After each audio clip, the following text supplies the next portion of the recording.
নমস্কার, দৃশ্যকল্পে আপনাকে স্বাগত। সকলে নিশ্চয়ই ভালো আছেন। আমি পলাশ মুখোপাধ্যায় যথাসময়ে চলে এসেছি যাওয়া এবং খাওয়ার একটি নতুন ঝকঝকে পর্ব নিয়ে।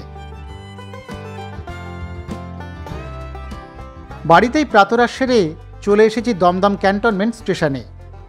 আজ আমার গন্তব্য উত্তর 24 পরগনার সীমান্তবর্তী শহর এবং সুন্দরবনের আর এক প্রবেশদ্বার বসিরহাট। ক্যান্টনমেন্ট থেকে তাই ধরে নেব হাসনাবাদ লোকাল। ওই তো ট্রেন ঢুকছে প্ল্যাটফর্মে, আগে বরং উঠে পড়ি ট্রেনে।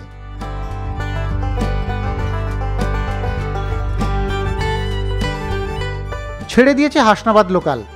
ঘণ্টাখানেকের মধ্যেই আমায় বসিরহাট নামিয়ে দেবে এই ট্রেন। আগেই বলে দিই, এই পর্বটা কিন্তু একটু বড় হতে চলেছে। আসলে বসিরহাটে যে এত কিছু দেখবার আছে তা এভাবে ঘুরতে না গেলে জানাই হতো না। যেতে যেতে এবারে বসিরহাটের দিকে একটু আলোকপাত করা যাক। মীর জাফরের ষড়যন্ত্রে পলাশীর যুদ্ধে বাংলার নবাব সিরাজ পরাজিত হলে ইস্ট ইন্ডিয়া কোম্পানির সাহায্যে পরবর্তী নবাব হলেন মীর জাফর। তিনি লর্ড ক্লাইভের হাতে তুলে দিয়েছিলেন বাংলার বেশ কয়েকটি অঞ্চল, তার মধ্যেই ছিল বসিরহাট, এবং সেই থেকে বসিরহাট একটি মহকুমা হিসেবে চিহ্নিত হয়। নুন ব্যবসার একটা জমজমাট কেন্দ্র হয়ে ওঠে বসিরহাট। মূলত ইছামতি নদী ওই অঞ্চলের প্রাণকেন্দ্র। তখন নুন তৈরি হতো ইছামতির জল থেকে, এবং পাশের বাগুন্ডি গ্রামে ইংরেজ কোম্পানি ব্যবসার সুবিধার্থে সল্ট সুপারিনটেন্ডেন্ট অফিস গড়ে তোলে। প্রিন্স দ্বারকানাথ ঠাকুর তার কর্মজীবন শুরু করেছিলেন ব্রিটিশ ইস্ট ইন্ডিয়া কোম্পানির লবণ কর্তার পদ দিয়ে। তার প্রথম পোস্টিং ছিল সেই বাগুন্ডি।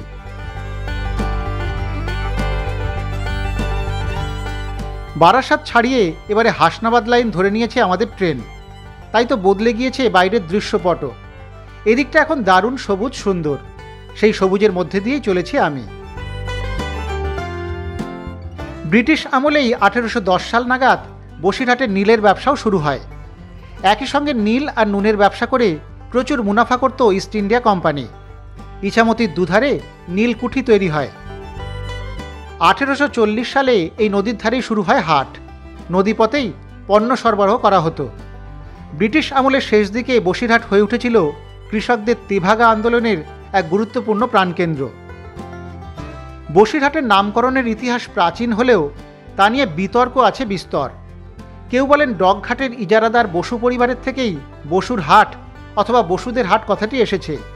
পরবর্তীতে সেটাই হয়ে গিয়েছে বসিরহাট। কারো কারো মতে বসি মানে নিচু জমি, সেখান থেকে এসেছে বসিরহাট নামটা। আবার বসি মানে নুনও। বসিরহাটে যে একটা সময় নুনের বাণিজ্য চলত, তার থেকেও এই নামকরণ হতেই পারে। কিছু লোক বলেন বাঁশের হাট থেকে এরকম নাম হয়েছে। বসতি থেকেও বসিরহাট নাম আসতে পারে, এই সম্ভাবনার কথা বলছেন বেশ কিছু মানুষ।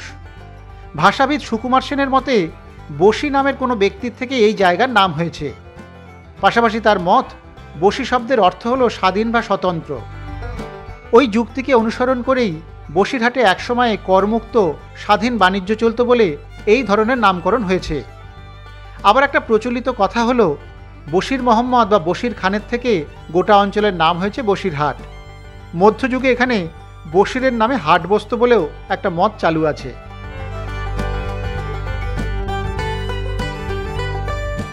ঘণ্টাখানেকের মধ্যে আমার ট্রেন চলে এলো বসিরহাটের কাছাকাছি।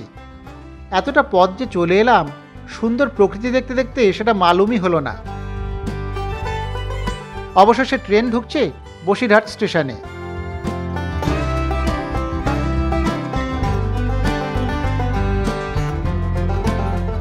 আমায় নামিয়ে দিয়ে চলে গেল ট্রেন। এবারে এই স্টেশন থেকে বেরিয়ে বসিরহাট দর্শনের পালা। তবে এখানে আমার একটা সুবিধে আছে। এখানে আমার জন্য অপেক্ষা করছে আমারই পুরনো সহকর্মী এবং ভ্রাতৃপ্রতিম তপন মণ্ডল। আমি যখন ইটিভিতে এই জেলার দায়িত্বে ছিলাম, তপন ছিল আমার সহকর্মী।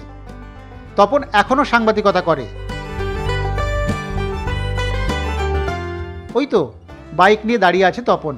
চলুন তপনের সঙ্গে আপনাদের আলাপটা করিয়ে দিই এবার। তপন আমার ভাতৃপ্রতিম পুরনো সহকর্মী। তপন আমাকে নিতে এসছে। কি তপন? চলো দুজনে মিলে বেরোনো যাক। আজকে বসিরহাট দেখবো, আমি সারা বসিরহাট ঘুরবো। বেশ, তুমি ভালো আছো তো? হ্যাঁ বেশ বেশ, চলো চলো। বসিরহাটের ভূমিপুত্র তপনই আজ আমায় ঘুরিয়ে দেখাবে ওর এলাকা। রওনা দিয়েছি স্টেশন থেকে। আমরা প্রথমে যাচ্ছি বসিরহাট শহরের ওপাশে নদীর ধারে সংগ্রামপুরে। সেখানে আছে বিখ্যাত সংগ্রামপুর কালীবাড়ি।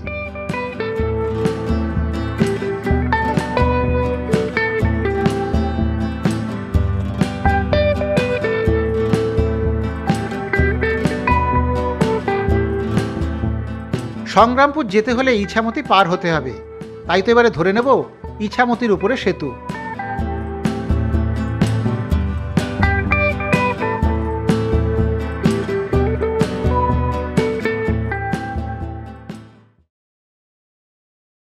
সেতু পার করে চলে এসেছি সংগ্রামপুর কালীবাড়িতে। সেতু থেকে নেমে সামান্যই রাস্তা। বসিরহাট মহকুমার সংগ্রামপুরের দক্ষিণাকালীকে ভীষণই জাগ্রত মানেন স্থানীয় লোকজন। শহরের গা ঘেঁষে বয়ে চলা ইছামতির উত্তর পারে মায়ের এই মন্দিরটি। রীতিমাফিক 1 মাইলের মধ্যে কোথাও কালী পুজো করেন না এলাকার বাসিন্দারা। কথিত আছে এলাকার এক ব্যবসায়ী 1 মাইলের মধ্যেই একবার কালী পুজো করার চেষ্টা করেন। তার কিছুদিনের মধ্যেই তিনি সর্বশান্ত হন। এরপর থেকে আর কেউ এই মন্দিরের 1 মাইলের মধ্যে পুজো করবার সাহস দেখাননি। বলা হয় এই পুজো প্রায় 500 বছরের পুরনো। ইছামতির তীরে মোঘল বাদশার প্রতিনিধি মানসিংহের সঙ্গে বাংলাদেশের যশোরের রাজা প্রতাপাদিত্যের যুদ্ধ হয়েছিল। কথিত আছে সেই থেকে এই জায়গার নাম হয় সংগ্রামপুর। জনশ্রুতি রাজা কৃষ্ণচন্দ্র একবার সপরিষদ ইছামতিতে নৌকা ভ্রমণে বেরিয়ে বসিরহাটের সংগ্রামপুরের কাছে এখানেই নৌকো নোঙর করেন। রাতে স্বপ্নে ইছামতির উত্তর দিকে সংগ্রামপুরের জঙ্গলের মাঝে দিব্য জ্যোতি দেখতে পান রাজা। পরদিন সকালে রাজা জঙ্গলে ঢোকেন। গভীর জঙ্গলে এক জায়গায় কালী মায়ের পুজোর থান দেখতে পান। তারপর রাজা তার পারিষদদের ওই স্থানে মন্দির তৈরির নির্দেশ দেন। কালের নিয়মে অবশ্য সেই মন্দির ভেঙে পড়লে টাকির রায়চৌধুরী পরিবারের জমিদাররা সেখানে কাছারি বাড়ি তৈরি করেন। ওই কাছারির দেখাশোনার দায়িত্বে ছিলেন স্থানীয় বাসিন্দা বাচস সর্দার। একদিন বাচস স্বপ্নাদেশ পান। মা স্বপ্নে তাকে ওখানে একটি কালী মন্দির প্রতিষ্ঠার কথা বলেন। এরপর টাকির জমিদার সূর্যকান্ত রায়চৌধুরী নিজের খরচে মন্দির প্রতিষ্ঠা করেন। মন্দিরের পুজোর দায়িত্ব দেওয়া হয় শ্যামাচরণ চক্রবর্তীকে। সেই থেকে বংশ পরম্পরায় পুজো করে আসছে চক্রবর্তীর বংশধররা। এখনও দক্ষিণাকালীর কালী পুজোয় মাটির হাঁড়িতে ভোগ রান্না করবার রীতি রয়েছে।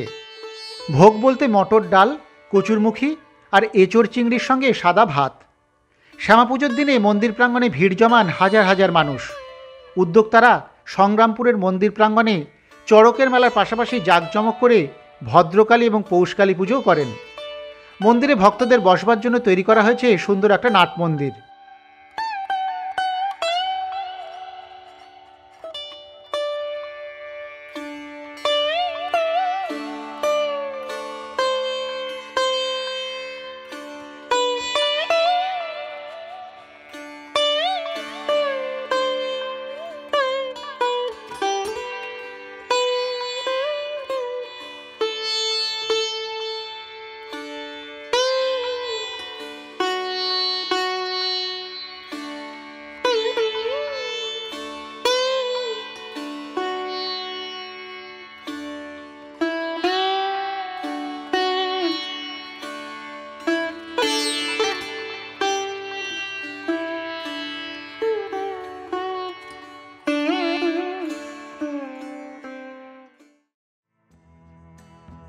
মন্দির দেখে এবার চলে এসেছি পাশেই থাকা ইছামতির ধারে। এপার থেকে দেখা যায় ওপারে থাকা বসিরহাট শহরকে। ওপাশে শহুরে ব্যস্ততা, এপাশে গ্রামীণ স্নিগ্ধতা। নদীতে এখন ভাটা, তাই পাড়ে নৌকো ভিড়িয়ে মাঝিদের দৈনন্দিন কাজের ছবি। দূরে সেতু দিয়ে যান চলাচল, এ সবই ধরা দিচ্ছিল আমার অনভ্যস্ত চোখে।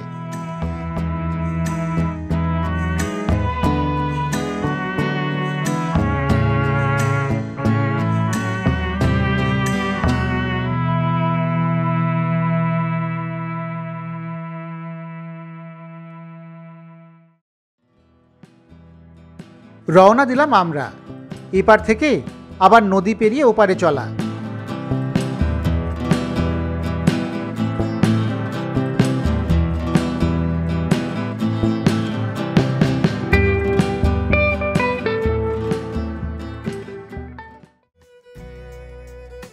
চলে এসেছি এপারে সেতুর পাশেই থাকা বোট ঘাটে। যখন সেতু ছিল না তখন এই ঘাট থেকেই ওপারে সংগ্রামপুর পর্যন্ত নৌকো চলাচল করত। এখন আর নৌকায় নদী পারাপার করতে হয় না, তাই বোট ঘাট কিছুটা অনাদরেই রয়েছে। তবে বাঁধানো ঘাটটি বেশ সুন্দর। এখান থেকে নদীর সৌন্দর্য ধরা পড়ে ভালোই। কিছুটা সময় এই ঘাটে কাটাতে ভালোই লাগবে।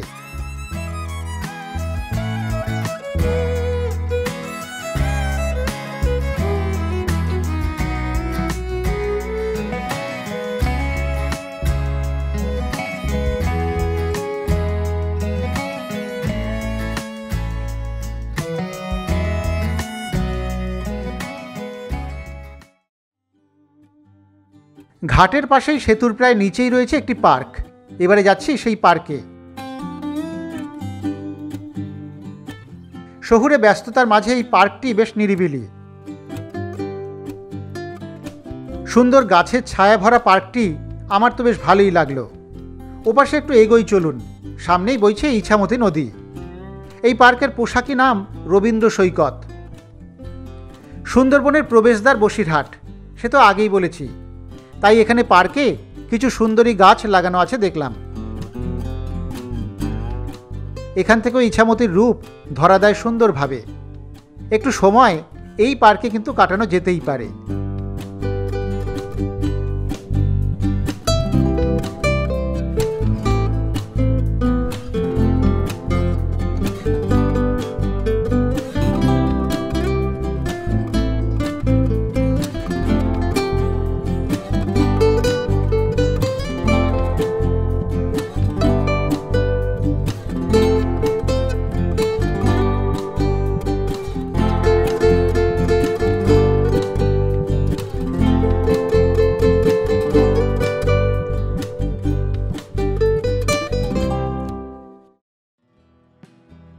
পার্ক থেকে বেরিয়ে ধরে নিয়েছি ইটিন্ডা রোড। হাসপাতালের কিছুটা আগেই রয়েছে জোড়া কালীবাড়ি, চলেছি সেখানেই।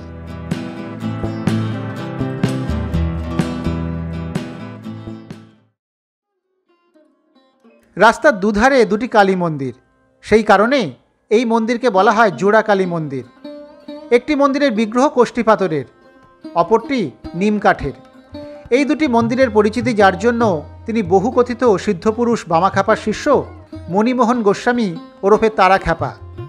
তারাখ্যাপার অলৌকিক ক্ষমতা এতটাই ছিল যে হিন্দুদের পাশাপাশি মুসলিম সম্প্রদায়ের মানুষজনও তার ভক্ত হয়ে উঠেছিলেন বলে কথিত আছে। শোনা যায় তার পৈতে হওয়ার সময় দণ্ডি ভাসাতে গিয়ে মণিমোহন আর ফেরেননি, সোজা তারাপীঠে চলে গিয়েছিলেন। তারপর দীর্ঘদিন তিনি বামাখ্যাপার সঙ্গেই ছিলেন। সেখানেই পরিচিত হয়ে উঠেছিলেন তারাখ্যাপা নামে। গুরু বামাখ্যাপা তার শিষ্যকে আদেশের সুরে বলেছিলেন, তুই বাড়ি ফিরে যা, সংসার ধর্ম পালন কর আর মানুষের মঙ্গল কর। তারপরেই তারাখ্যাপা ফিরে আসেন তার বসিরহাটের এই বাড়িতে। তার জোড়াকালী মন্দিরের দুটি বিগ্রহের সঙ্গেও জড়িয়ে আছে বহু অলৌকিক ঘটনা। তার মধ্যে একটি বিগ্রহ আনা হয়েছিল বাংলাদেশের সাতক্ষীরা থেকে।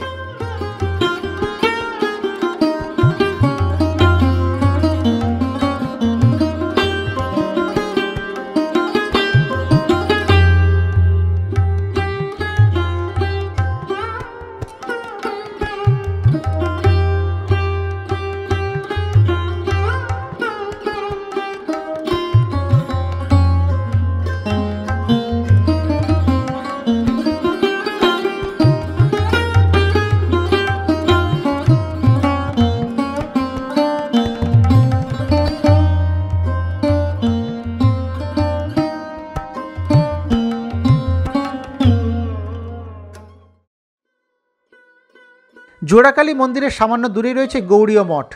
এবারে এসেছি সেখানে। সকালের দিকে মঠ খোলা থাকলেও লোকজন বেশি নেই, বেশ ফাঁকাই। ভিতরে মন্দির, সেখানে রাধা কৃষ্ণের বিগ্রহ। মন্দিরের পাশেই রাখা আছে একটি রথ।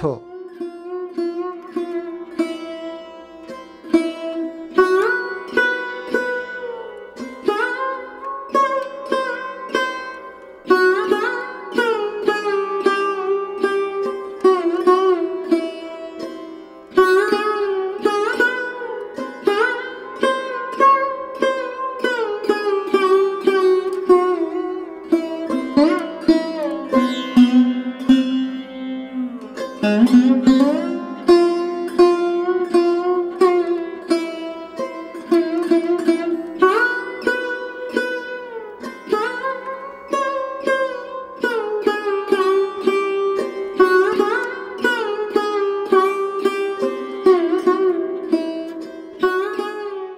খানিক সময় এই নিরিবিলি মন্দিরে কাটিয়ে এবার বেরোনো যাক এখান থেকে।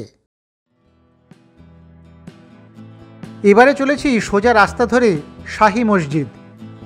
এই পথ গিয়েছে বসিরহাট বাজারের ভিতর দিয়ে।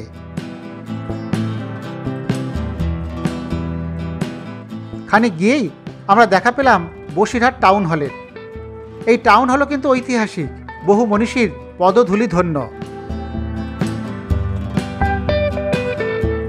টাউন হল ছাড়িয়ে এবার এগোলাম সামনের দিকে।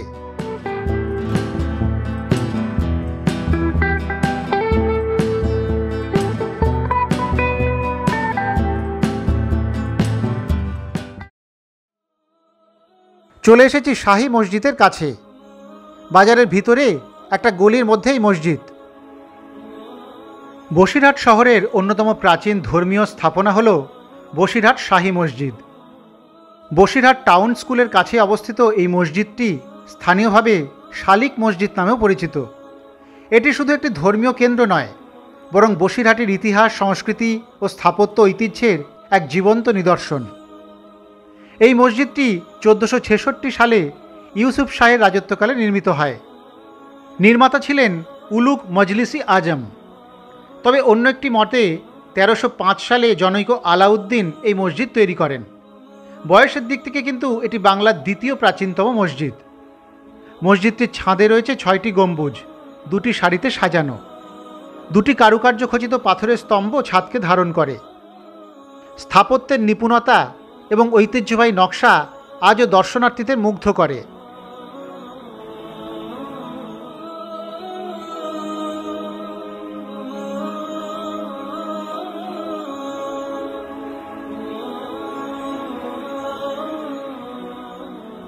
শাহী মসজিদ দেখে এবারে চলে এসেছি টাকি রোডে।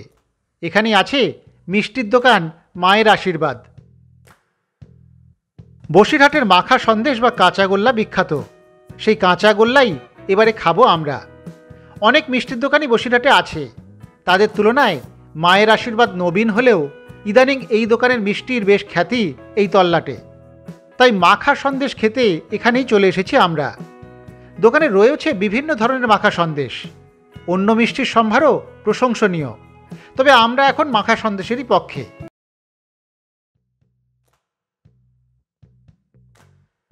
মহানায়ক উত্তম কুমার, মিঠুন চক্রবর্তী, প্রসেনজিৎ চট্টোপাধ্যায় কোনো না কোনো সময়ে সকলেই মজেছেন বসিরহাটের এই কাঁচাগোল্লায়। তালিকা অবশ্য এখানেই শেষ নয়। দীপঙ্কর দে, সৌমিত্র চট্টোপাধ্যায়, সত্য বন্দ্যোপাধ্যায়, সন্তু মুখোপাধ্যায়, সাবিত্রী চট্টোপাধ্যায়, ইন্দ্রাণী হালদার, চিরঞ্জিত, দেব, কত নাম বলবো আর। সকলেই বসিরহাটে এসে কাঁচাগোল্লার সাথে মাতোয়ারা। কড়াপাক নয় বলেই হয়তো এর নাম কাঁচাগোল্লা, তবে ঠিক কিভাবে এই নাম এলো তা বলতে পারলেন না কেউই। দেশ স্বাধীন হওয়ার আগে বর্তমান বাংলাদেশের সাতক্ষীরা এলাকার মিষ্টির দোকানের কারিগররা এই কাঁচাগোল্লা তৈরি করতেন। স্বাধীনতার পরে বেশ কয়েক ঘর কারিগর এখানে এসে মিষ্টির দোকানে কাজ নেন। মূলত তাদের হাত ধরেই বসিরহাটের কাঁচাগোল্লার নামডাক। সেই জনপ্রিয়তার পারদ দিন দিন বেড়েছে, বই কমেনি। পাশাপাশি বসিরহাটের নোলেন গুড়ের সন্দেশ, কালাকাদ, বাটা সন্দেশদের প্রভাবও কম নয়। এখন বসিরহাটের কাঁচাগোল্লার নাম জেলার বাইরেও অনেকেই জানেন। এই দেখুন না, তপন তো ইতিমধ্যে শুরু করে দিয়েছে খাওয়া দাওয়া। এবারে আমায়ও একটু কাঁচাগোল্লা খেয়ে দেখতেই হয়।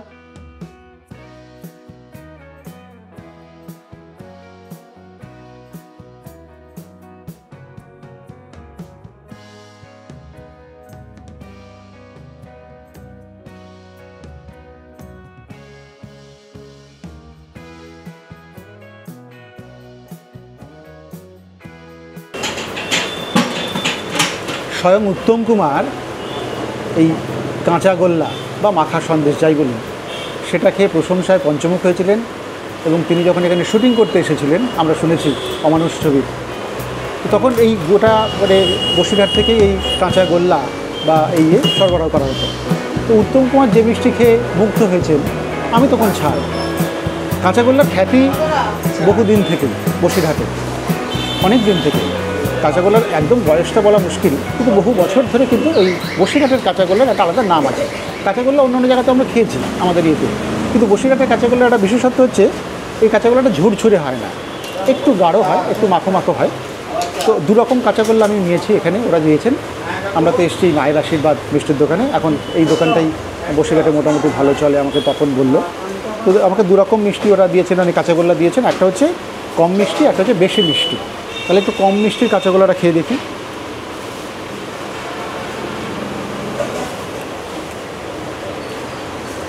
কম মিষ্টিটা সত্যি কম মিষ্টি। যারা ডায়াবেটিক পেশেন্ট বা যারা মিষ্টি কম পছন্দ করেন তাদের জন্য কিন্তু এই কাঁচাগোল্লাটা ভালো লাগে। এটা অবশ্য এখন হয়েছে, আগে বেশি মিষ্টিটাই চলতো। পরবর্তীতে বিভিন্ন রকমের চাহিদার অনুসারে এই কম মিষ্টির কাঁচাগোল্লা তৈরি শুরু হয়েছে। আর এবারে খাই হচ্ছে একটু বেশি মিষ্টি, যেটা নর্মাল কাঁচাগোল্লা তৈরি হতো আগের থেকে, সাবেক কাঁচাগোল্লা। এটা হচ্ছে এর থেকে দারুণ মিষ্টি তা বলবো না, মানে বেশি মিষ্টি তা বলবো না, প্রায় কাছাকাছি মিষ্টি, কিন্তু ভালো। এটা সাবেক কাঁচাগোল্লা, একটু মাখো মাখো, একটু গাঢ়। এর টেস্ট গাঢ়। আমরা তো বিভিন্ন জায়গায় কাঁচাগোল্লা আগে খেয়েছি, কিন্তু এই কাঁচাগোল্লার টেস্ট আছে। বনগাঁর কাঁচাগোল্লা আমরা খেয়েছিলাম, বনগাঁ পর্বে আপনারা দেখে থাকতে পারেন। কিন্তু বসিরহাটের কাঁচাগোল্লা তার স্বকীয়তায়, তার স্বতন্ত্রতায় পরিপূর্ণ। কাঁচাগোল্লা একটু খেতে থাকি, খেয়ে দিয়ে আমরা তাহলে আরও কয়েকটা জায়গায় বাকি আছে, সেগুলো যাবো তপনের সঙ্গে। তার আগে বসিরহাটে বসে একটু কাঁচাগোল্লা না খেলে চলে বলুন তো? সেই জন্য বসিরহাটের কাঁচাগোল্লাটা খাওয়া হয়।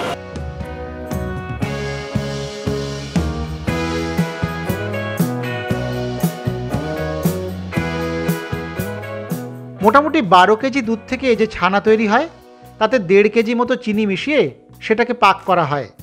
তবে ছানা একেবারে শুকনো করে কড়াইয়ে ফেলা হয় না, আর সন্দেশ নামানো হয় অল্প দানা অবস্থায়।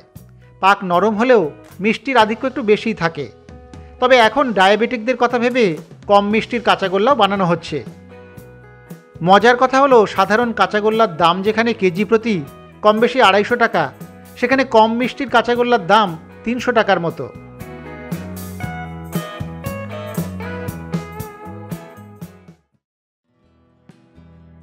সন্দেশ খেয়ে আবার রওনা দিয়েছি আমরা। এবারে যাচ্ছি টাকি রোডের ওপরেই থাকা বড় কালীবাড়িতে।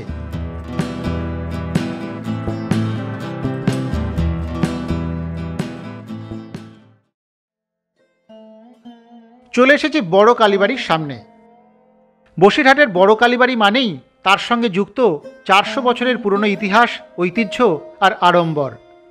বসিরহাটের অন্যতম জাগ্রত দেবী বড় কালীবাড়ির এই মা। আজ থেকে আনুমানিক প্রায় 400 বছর আগে দণ্ডী স্বামী নামের এক সাধু একটি ঘট নিয়ে মায়ের আরাধনা শুরু করেন। ধীরে ধীরে স্থানীয় মানুষের সহযোগিতায় বাঁশ এবং খড়ের ছাউনি দিয়ে শুরু হয় কালী মন্দির নির্মাণের কাজ। পরে অবশ্য জরাজীর্ণ হয়ে পড়েছিল সেই মন্দির। সেই মন্দির সংস্কারে অবশেষে 1306 বঙ্গাব্দে এগিয়ে আসেন বসিরহাটের অন্যতম আইনজীবী হরিমোহন দালাল। মায়ের মন্দিরটিকে নতুন রূপে প্রতিষ্ঠা করেছিলেন তিনি। এই মন্দিরের সঙ্গে জড়িয়ে আছে বহু অলৌকিক গল্প। দীর্ঘদিন বংশ পরম্পরায় এই মন্দিরে পুজো করে আসছেন মল্লিক পরিবারের সদস্যরা। আজও দণ্ডী স্বামী নামের ওই সাধুর ঘট মন্দিরে রয়ে গিয়েছে। বর্তমানে শ্যামা পুজোর দিন এখানে কয়েক হাজার ভক্তের সমাগম হয়। সেই সঙ্গে চলে খিচুড়ি ভোগ বিতরণ।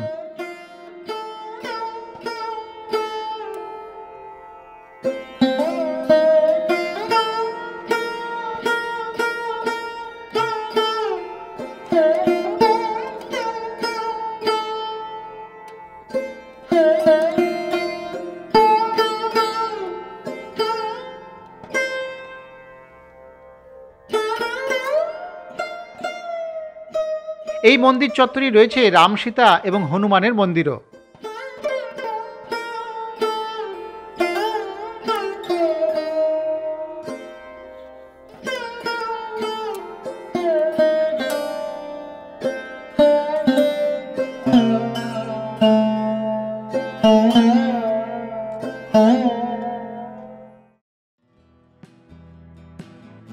এবারে চলেছি বসিরহাটের ভ্যাবলার দিকে।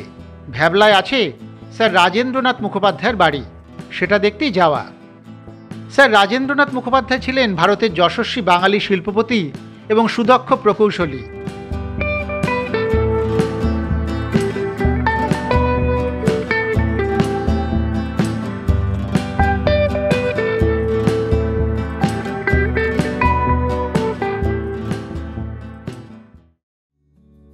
চলে এসেছি ভ্যাবলা গ্রামে। প্রথমেই চোখে পড়ল রাজেন্দ্রনাথ মুখোপাধ্যায়ের নামে স্কুলটি।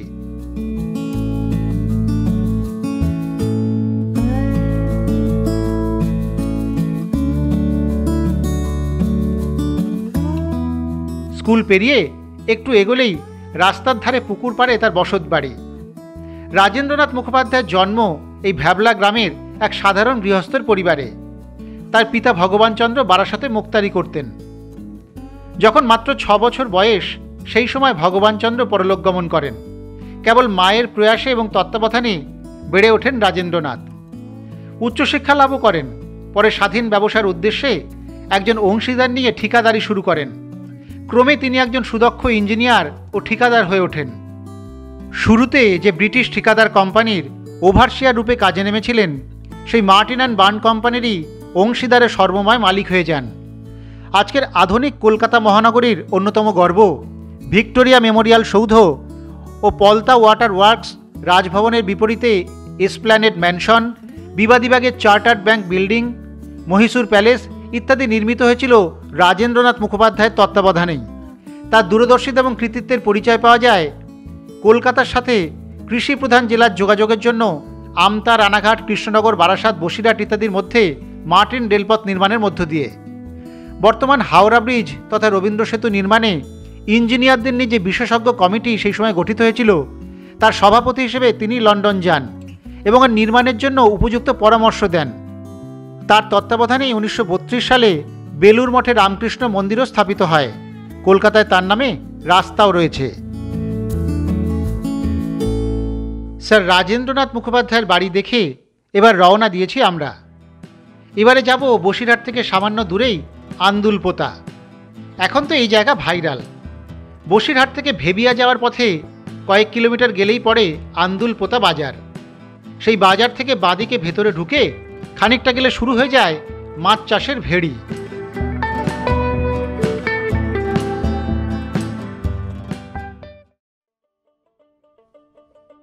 আমরা আন্দুলপোতা বাজার পেরিয়ে ধরে নিয়েছি সেই পথ, যেখানে দুপাশে বিঘের পর বিঘে জুড়ে ভেড়ি বা জলকর, তার মাঝখান দিয়ে চলে গিয়েছে আঁকাবাঁকা পথ।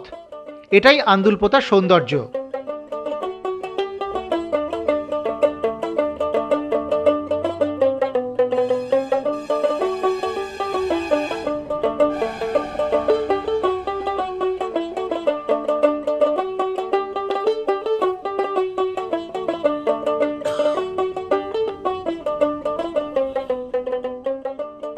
এবার একটু দাঁড়ানো যাক। এই জায়গাটা সত্যি খুব সুন্দর। দুপাশে বিস্তীর্ণ জলরাশি, তার মাঝখান দিয়ে চলে গিয়েছে পথ। ছবি শিকারীদের জন্য সত্যি অসাধারণ জায়গা। বুঝলাম মানুষজন আসেন এখন, তাই তো রাস্তার ধারেই বসবার জায়গা করে দেওয়া হয়েছে। হয়েছে হোটেল, রেস্টুরেন্টও। এবার একটু ভেড়ির ভিতরের দিকে যাওয়া যাক। সবুজ ঘাসের আলপথ চলে গিয়েছে জলের মধ্যে দিয়ে।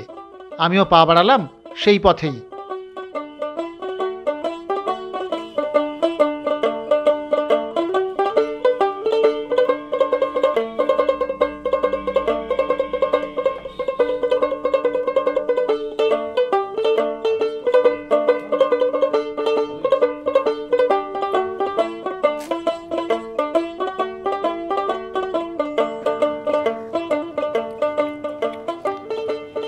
বসিরহাট থেকে সামান্য দূরে, কিন্তু যদি একটু কষ্ট করে চলে আসতে পারেন তাহলে কিন্তু আন্দুলপোতা খারাপ লাগবে না।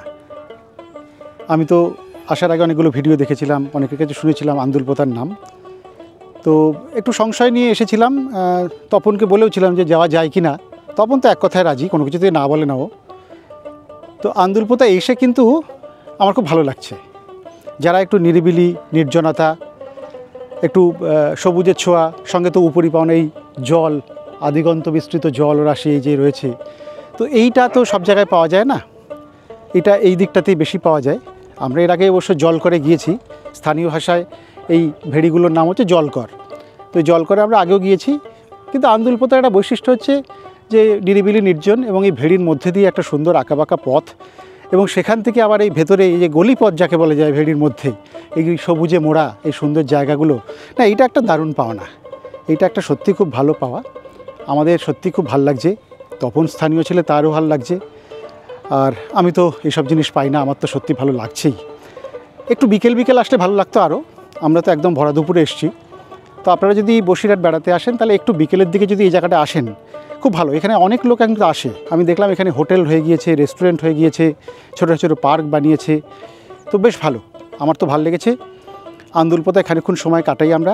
রোদটা খুব গায়ে লাগছে না, কারণ একটা ফুরফুরে হাওয়া আছে, সেই জন্য খারাপ লাগছে না। একটু এখানে সামান্য সময় কাটিয়ে বসিরহাটে ফিরবো। বসিরহাটে আরও সামান্য দু একটু দ্রষ্টব্য একটু বাকি আছে, এক দুটো, সেগুলো দেখে টেকে তারপরে আমাদের ফেরার পালা। কিন্তু তার আগে আমরা একদম চেটে পুটে স্বাদ গ্রহণ করব এই আন্দুলপোতার। অসাধারণ সুন্দর একটা পরিবেশ কিন্তু।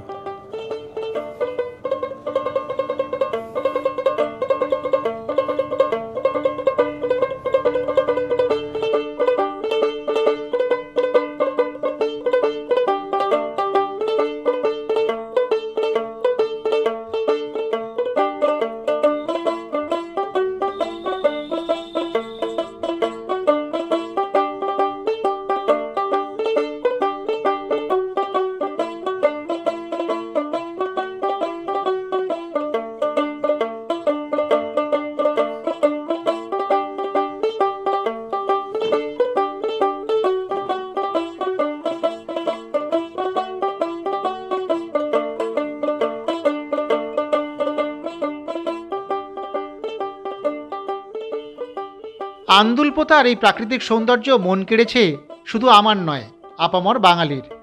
তাই সেই পর্যটন কেন্দ্র আন্দুলপোতাকে নতুনভাবে সাজানো হচ্ছে। বসিরহাট ২ নম্বর ব্লকে রাজেন্দ্রপুর গ্রাম পঞ্চায়েতের উদ্যোগে ইতিমধ্যেই তৈরি করা হয়েছে একাধিক বসার জায়গা, শিশু কিশোরদের বিনোদনের জন্য দোলনা এবং স্লিপ।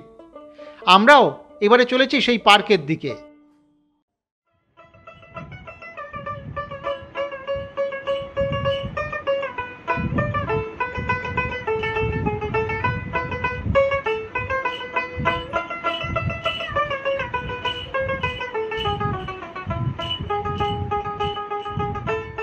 এসেছি আন্দুলপোতার সেই ছোট্ট পার্ক। এর পোশাকি নাম ঝিলমিল পার্ক। এখানে এসে তপন ফিরে পেয়েছে তার শৈশব। দেখুন না কেমন সুন্দর দোলনায় দোল খাচ্ছে।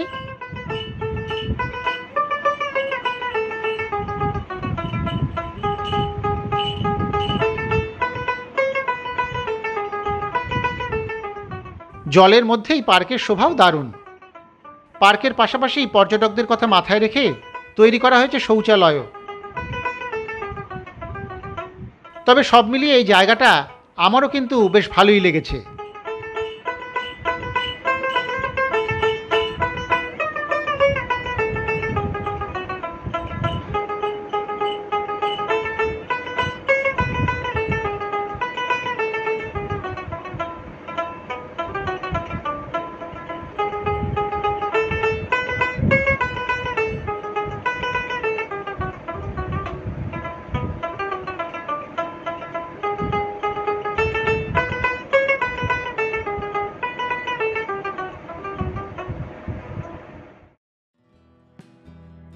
আন্দুলপোতা থেকে রওনা দিয়েছি, আবার ফিরে চলেছি বসিরহাট শহরে। এবারে দুপুর ঘন হয়ে এসেছে, বেশ খিদেও পেয়ে গিয়েছে।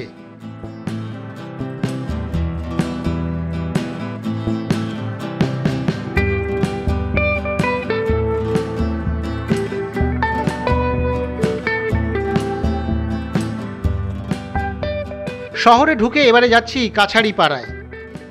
এই যে রাস্তাটি দিয়ে আমরা এখন চলেছি এর নাম মার্টিন বান রোড। একসময় এটাই ছিল রেল লাইন, এখন হয়ে গিয়েছে রাস্তা। এখানে রাস্তার ধারে রয়েছে একটি ছোট্ট পার্ক। সেই পার্ক দেখতেই কেন আমরা এসেছি সেটা একটা ছোট্ট ইতিহাস। তুখোর ব্যবসায়িক বুদ্ধির অধিকারী রাজেন্দ্রনাথ মুখোপাধ্যায় টের পেয়েছিলেন যে হাওড়া, হুগলি, ২৪ পরগনার বিস্তীর্ণ অঞ্চলের প্রচুর মানুষজন কাজের সূত্রে কলকাতায় যাতায়াত করেন রোজ, কিন্তু তাদের জন্য কোনো সস্তা সুগম যাতায়াত ব্যবস্থা নেই। সেই অভাব দূর করতেই হাওড়া আমতা, হাওড়া শিয়াখালায় ন্যারোগেজ রেল লাইন গড়ে ওঠে। এরপর এই দুই প্রধান রেলপথের আরও শাখাপথ বেরিয়েছিল। মার্টিন রেলের একটি গুরুত্বপূর্ণ শাখা ছিল Barasat Basirhat light railway narrow gauge রেলপথ। ২৪ পরগনা জেলার এই বর্ধিষ্ণু জনপদকে রেল লাইনের মাধ্যমে যুক্ত করারই প্রয়াস ছিল ঐতিহাসিক। ১৯০৫ সালের ১ ফেব্রুয়ারি বারাসত থেকে বসিরহাট ২৬ মাইল দীর্ঘ এই রেলপথের সূচনা হয়। এই যে পার্কটি এখন রয়েছে, একসময় সেখানেই ছিল এই রেল লাইনের রেল স্টেশন কাছারিপাড়া।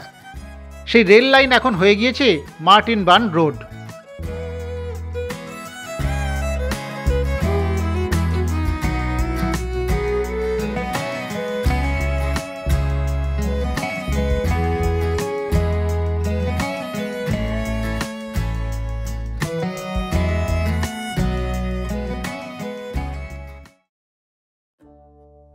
কাছারিপাড়ার বেশ কাছেই আমাদের এক প্রাক্তন সহকর্মী এবং কয়েকজন মিলে একটা রেস্তোরাঁ খুলেছে। এতদিন পরে বসিরহাটে আসা হলো, ভাবলাম ওর সঙ্গে একটু দেখা করেই যাই। তাই চলে এসেছি এই রয়্যাল জাইকা রেস্তোরাঁয়। বসিরহাট রেজিস্ট্রি অফিসের লাগোয়া এই রেস্তোরাঁয় আমাদের জন্য অপেক্ষা করছিল ওয়াহাব। ওয়াহাবই আমাদের পুরনো বন্ধু। আমরা যেতেই শুরু হলো আড্ডা, পুরনো দিনের কথা। ওয়াহাব জানিয়ে দিল দুপুরের খাওয়া দাওয়া এখানেই খেতে হবে, অন্য কোথাও যাওয়া চলবে না। আমি অবশ্য একটু ভাত ডাল মাছের ঝোল খাবো বলেই ভেবেছিলাম, কিন্তু ওয়াহাবের আবদারে শেষমেশ এখানেই বসতে হলো।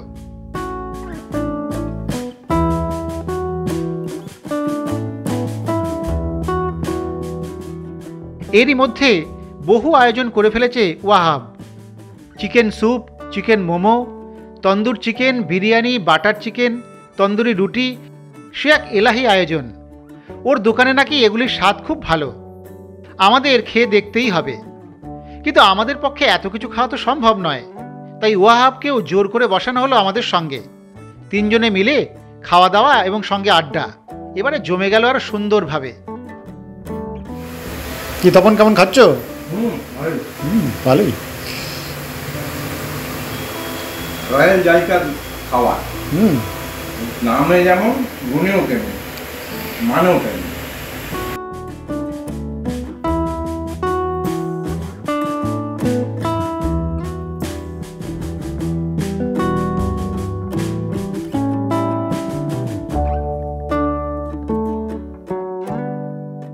এসেছিলাম ওয়াহাবের সঙ্গে দেখা করতে।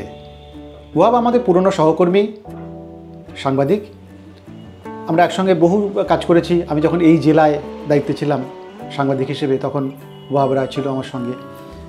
তো সেই পুরনো সম্পর্কের জেরে একটু দেখা করতে এসেছিলাম আমি আর তপন, সবাই মিলে একটু আড্ডা হবে তাই। কিন্তু এসে ফেসে গেলাম। ওয়াহাবরা যে রেস্টুরেন্ট করেছে এত ভালো সেটা আমার জানা ছিল না।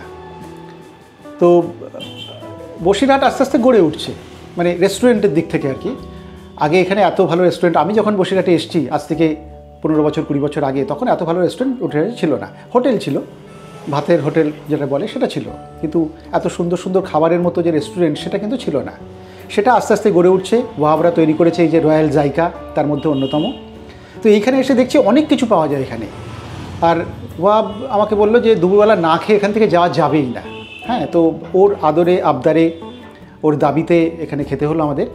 তো এই যে দেখুন সাজিয়ে দিয়েছে, আমি তো দেখালাম আপনাদের একটু আগে যে সমস্ত কিছু। এদিকে বিরিয়ানি রয়েছে, এদিকে তন্দুরি রুটি, আর এইটা চিকেন কি যেন বাটার চিকেন রয়েছে, তারপরে মোমো রয়েছে, এদিকে তন্দুর রয়েছে, চিকেন তন্দুর, মানে সব রকম, মানে তন্দুর থেকে শুরু করে চাইনিজ থেকে শুরু করে এই যে বিরিয়ানি, মুগলাই খানা, মানে সমস্ত কিছু মিশিয়ে একটা দিয়েছে ও এত ভালো করে যে আমরা না বলতে পারলাম না।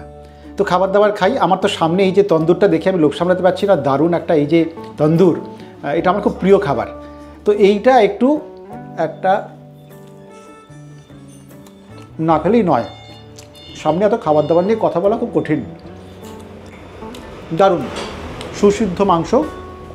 না, ওয়াহাব আমার ভাতৃপ্রতিম, আমার পুরনো সহকর্মী বলে বলছি না, ভালো বানিয়েছে ওরা এটা। আরও অন্য খাবার যেগুলো আছে সেগুলো তো পরে খেয়ে আপনাদের বলবো কেমন খেলাম না খেলাম, কী হলো। তো বসিরহাটে আসলে আপনারা এখানে খেতেই পারেন। এছাড়াও অন্যান্য হোটেল তো আছে, অন্যান্য রেস্টুরেন্টও আছে, সেখানেও আপনারা খেতে পারেন, কোনো অসুবিধা নেই। তো আমরা দুপুরবেলার খাবারটা আজকে এই ওয়াহাবের সঙ্গে, ওয়াহাবের আবদারে খাই। তারপরে বসিরহাট ঘোরা আমাদের শেষ হয়নি এখনও বেশ কিছু জিনিস বাকি আছে, সেগুলো দেখে আমাদের ভ্রমণ শেষ হবে। তাহলে আগে একটুখানি মধ্যাহ্নভোজন হোক আমাদের, তারপরে ঘোরা হচ্ছে বাকি। এখন খাওয়া দাওয়া।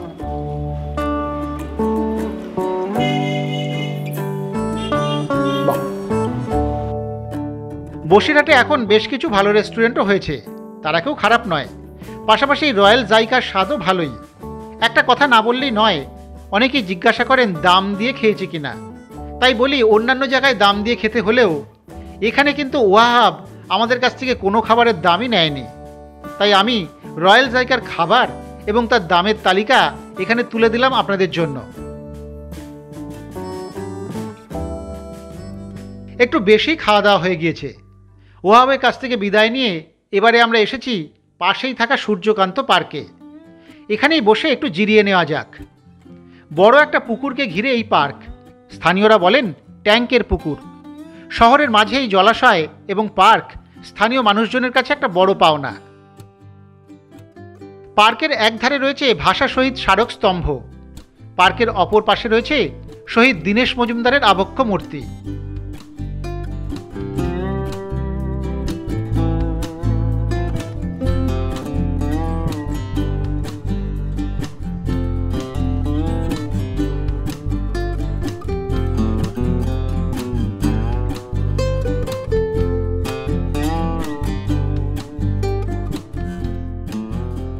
পার্কে থাকতে থাকতেই নেমে গেল বৃষ্টি।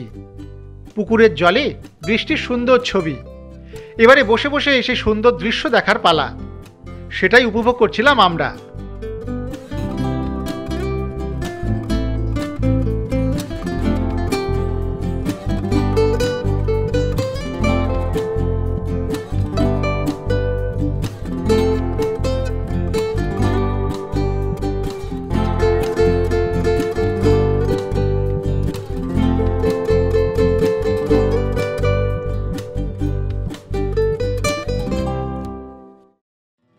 সূর্যকান্ত পার্ক দেখে এবারে রওনা দিয়েছি আমরা। বসিরহাট ঘোরা তো প্রায় শেষ দিকে। শেষ বিকেলে আমরা যাচ্ছি টাকি রোডে থাকা ঘোষবাড়ি দেখতে।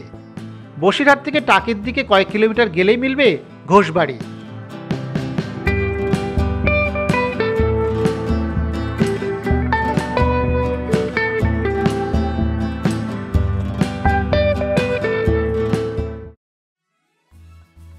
আমি ভেবেছিলাম ঘোষবাড়ি বোধহয় কোনো বনেদি জমিদার বাড়ি হবে, কিন্তু এখানে এসে দেখলাম সে এক এলাহি ব্যাপার। রাস্তার ধারে সুবিশাল তোরণ। এটা আদতে বেসরকারি উদ্যোগে গড়ে তোলা একটি পার্ক। অনেকটা জায়গা নিয়ে এই পার্কের অবস্থান। ঢুকলেই সামনে দেখা যায় একটা হাল ফ্যাশনের বাড়ি। তার ওপাশে যেটা দেখা যাচ্ছে সুবিশাল রাজবাড়ির মতো, সেটা দুর্গাপূজার মণ্ডপ। বসিরহাটের এই ঘোষবাড়ি বর্তমানে একটি জনপ্রিয় স্থানীয় পর্যটন কেন্দ্র হিসেবেই পরিচিত, যা স্থানীয়দের কাছে ঘোষবাড়ি পার্ক নামেও পরিচিত। এরপরেই রয়েছে একটি পুকুর। তার চারধারে নানান দোকানপাট, শপিং মল কি নেই।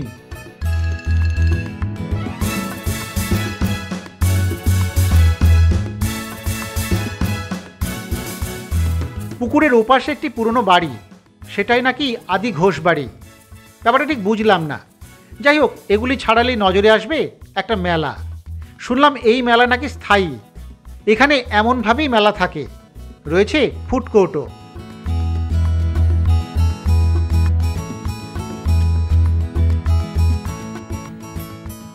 ঘোষবাড়িতে কি কি পাওয়া যায় তা লেখা আছে পাঁচিলের গায়ে। সেখানে দেখলাম তালিকাটা বেশ লম্বা।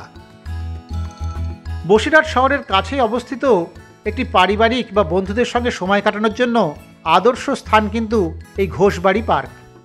এখানে স্থানীয়রা প্রাতঃভ্রমণ, বিকেলের আড্ডা বা ছোটদের খেলার জন্য আসেন। এই পার্কটা কিন্তু সম্পূর্ণ বিনামূল্যে প্রবেশযোগ্য এবং স্থানীয়দের জন্য একটা জনপ্রিয় বিনোদন কেন্দ্র। উৎসব এবং অনুষ্ঠান, প্রকৃতিপ্রেমী এবং ফটোপ্রেমী ভ্রমণ পিপাসুদের কাছে এবার আকর্ষণের প্রধান কেন্দ্রে নতুন দিশা হিসেবে এই ঘোষবাড়িতে রয়েছে শুটিং স্পট এবং সেলফি জোনও। ফলে সব বয়সের মানুষের ব্যাপক ভিড় এখানে। গত কয়েক বছরে ধীরে ধীরে গড়ে উঠছে এই পর্যটন কেন্দ্রটি। এখন তো এর মধ্যেই রয়েছে আমবাগান, ধানের ক্ষেত, কত কিছু। ঘোষবাড়িকে ঘিরে শুরু হয়েছিল ছোট পরিসরে সাজসজ্জা, যার মধ্যে প্রথম দিকে ছিল গ্রামীণ পরিবেশে হারিয়ে যাওয়া দিনের স্মৃতিচারণ, নানান কারুকার্যপূর্ণ স্থাপনা এবং স্থানীয় শিল্প এবং সংস্কৃতির প্রতিফলন।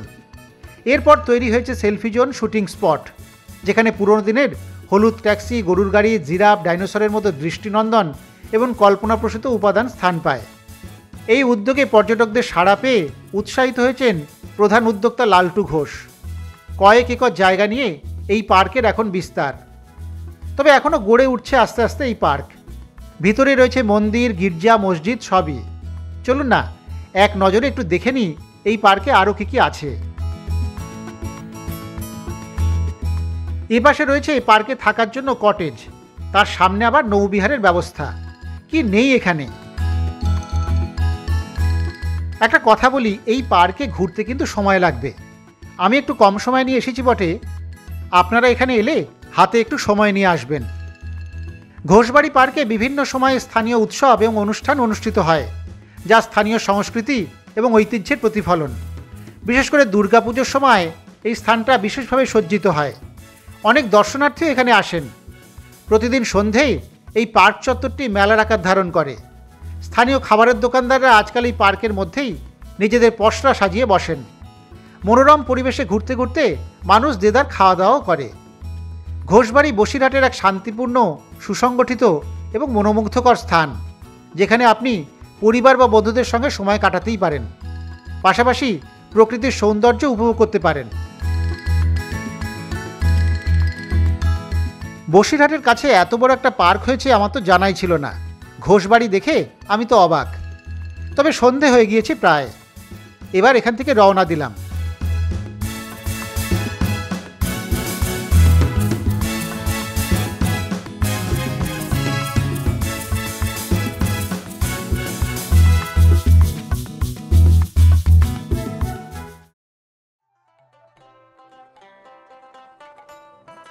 ঘোষবাড়ির কাছাকাছি রেল স্টেশন হলো মধ্যমপুর। আমি অবশ্য বসিরহাট থেকেই উঠব, তাই আমরা চলেছি বসিরহাট স্টেশনের দিকে। সারাদিন দারুণ ঘোরাঘুরি হয়েছে। আমরা সকলেই বসিরহাটকে ডিঙিয়ে টাকি বেড়াতে চলে যাই। কিন্তু বসিরহাটে যে এত কিছু দেখবার জিনিস আছে, তা এইভাবে না ঘুরলে জানাই হতো না।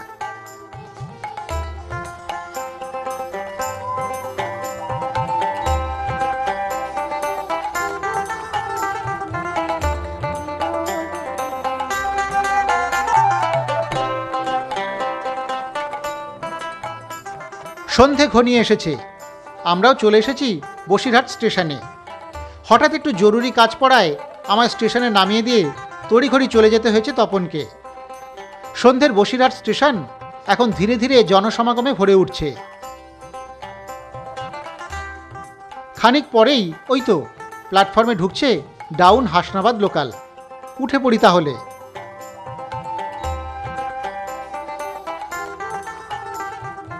ফিরতি পথে এবারে বলি বসিরহাটে আসা যাওয়ার ব্যাপারে। শিয়ালদহ, দমদম বা বারাসত থেকে হাসনাবাদ এবং বসিরহাট লোকাল ধরলে সরাসরি বসিরহাট স্টেশনে নামা যায়। ট্রেনে যাওয়াই সুবিধে।